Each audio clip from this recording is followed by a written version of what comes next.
Good morning, large white farm dogs. I'll be back to visit with you guys in a little bit, but I am on a mission this morning and I do not want to be distracted.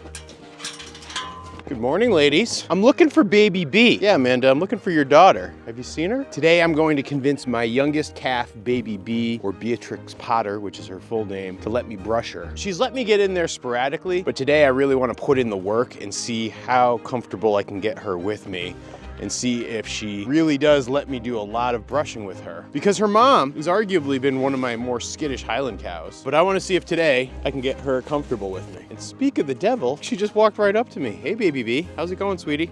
I think baby B's following me.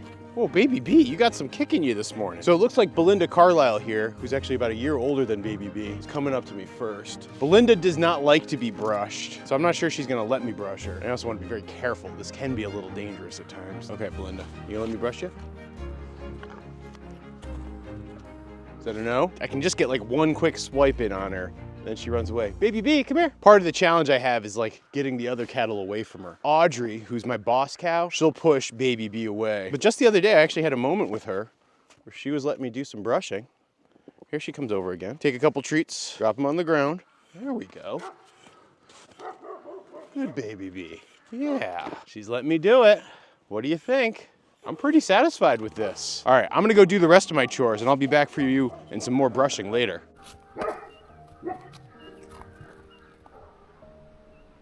What you doing hiding in the window, Judy Barncat? Huh? Don't worry, boys. I'm getting you fresh water right now. Here you go. Hi, dogs. Hi, dogs. Hi, Abby dog. How's my Abby dog? How's my Mr. Toby dog? Good to see you, buddy boy. Oh, I love you both very, very much. Yes. It's a very mild winter today. I think it's 31 degrees Fahrenheit, maybe 30, something like that. So just below freezing. I know, it's kind of weird to have weather like this. But here we are. Oh, look at that Macho Man getting all that fresh water. You want some brushing? Yeah, you love brushing. Yeah, Macho Man is my most brushable bovine here on the farm. I'll actually probably go in there and give him a full-on brushing later today. Some folks have asked if I'd still do the halter training with him, and I do occasionally because I want to keep the practice up. But the truth of the matter is, it's actually hard to do it in this space because it's so small, but sometimes I will take him out of this area and let him kind of walk around and do his thing. He's a very docile creature, and so I'm more comfortable letting him out of the yard than really any of my other cattle. You're such a good boy, Macho Man. Yes, you are.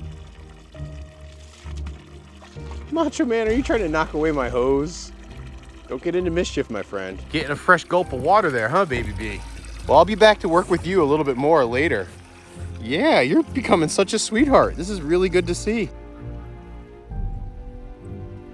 Oh, look at these two little lazy dogs. Hi, guys. Come on, let's go. Inside. Let's go. Come on.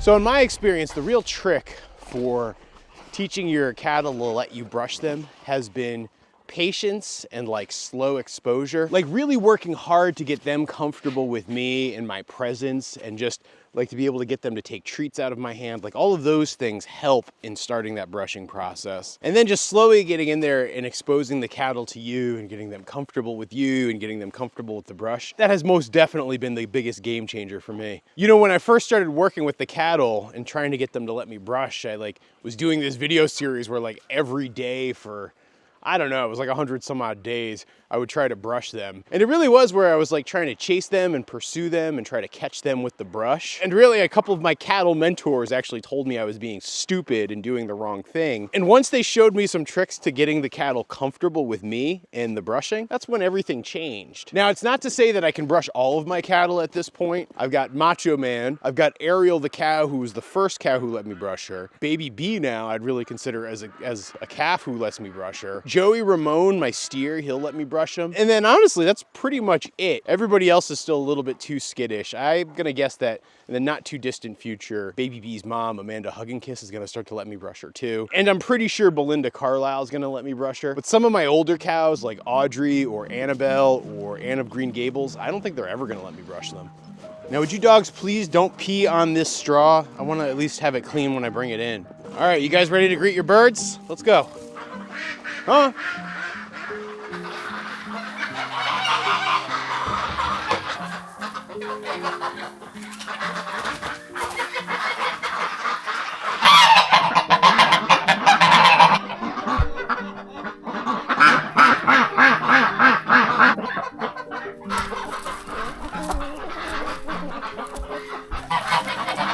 Release the quacking!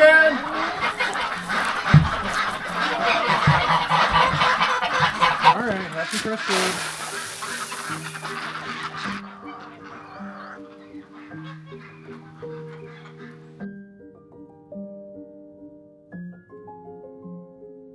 I'm like hearing an animal noise right now.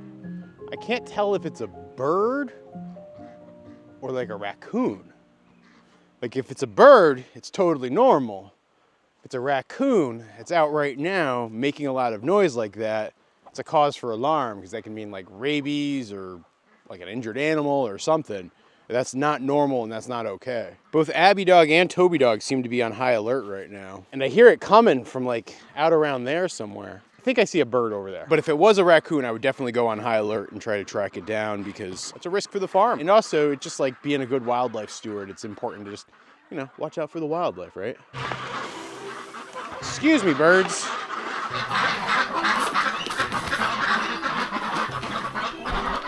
So I got 3 eggs so far today. This past week, I've been averaging between 9 and 10 chicken eggs a day and about 2 duck eggs a day, but no goose eggs just yet. We really should be getting goose eggs at any minute, and part of me is starting to wonder if there may be hiding goose eggs around here somewhere. And so I think we should probably go just do a little quick check to just go look and see if there's any phantom goose nests. Hey gooses, have you been leaving any nests for me? Now, this was supposed to be where the goose nests were gonna be this year, but they've turned into chicken roosts, and the geese don't like to nest in the chicken poop, which makes perfect sense to me. But yeah, as I'm looking around here, I don't see any spots where there's been geese nesting. You know, typically when you have a goose nest, what you're gonna have is like a whole bunch of straw piled up, and it looks almost kind of like a traditional like bird's nest. And as I'm looking around the hoop coop here, I am not seeing anything that even remotely resembles a goose nest.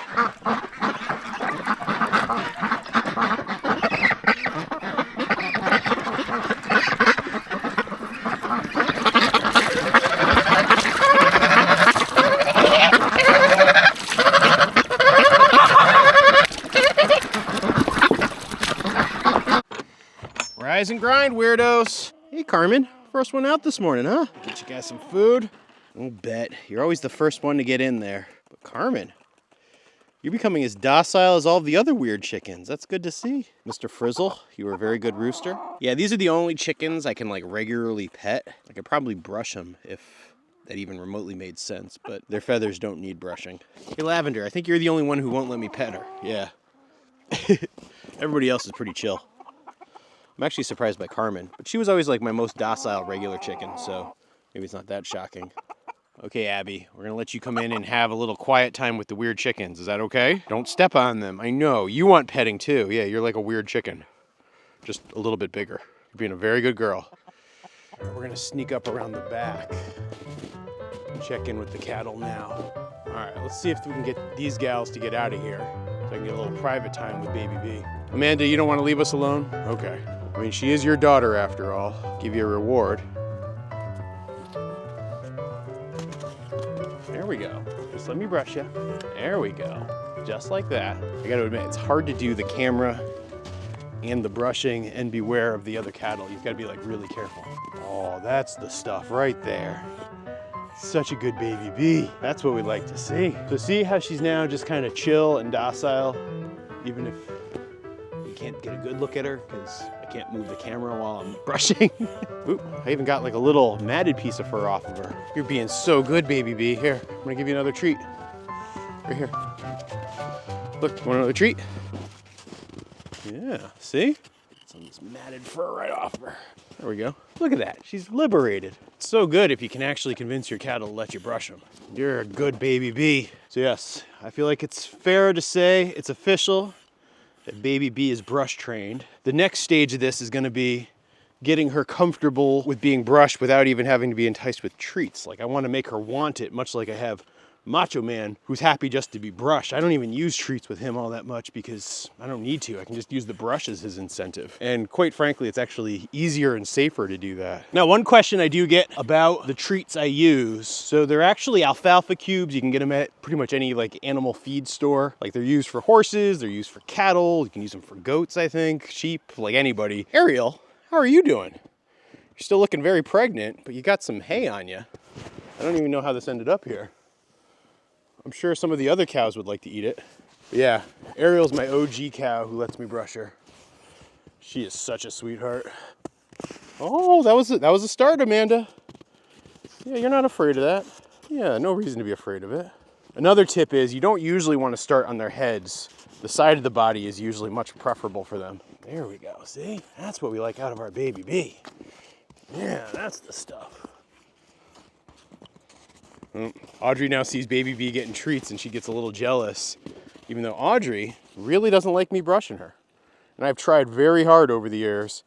It just doesn't seem to work out. You know, when she was first born, I was actually able to brush baby bee, but I think it was because she was too weak to like want to run away from me. Now, she's just letting me do it. And it feels great, and I'm so happy about that. Hey look, it's Alice B. Tokeless. So, as I've said many times in videos, this summer, Alice B. Tokeless and baby B are gonna be roommates. I'm not sure how that's gonna go. Alice is way more skittish, not even just like a little bit skittish, she's a lot more skittish. So part of my hope is that by pairing baby B and Alice together, they both become very docile and chill. They're both too young and too small to want to be bred, but by the summer of 2025, I will hope to have macho man breeding with them, and so I just gotta be patient. They gotta have like a little rest year. Uh-oh, watch this. Hi, sweetie. Well, as you guys can see, we've got some really good progress here on the farm, particularly with baby B. Yeah, sweetie, I'm talking about you. If you guys want to flash back to when baby B's born, you should definitely check out that video right there. Thanks for watching, everybody.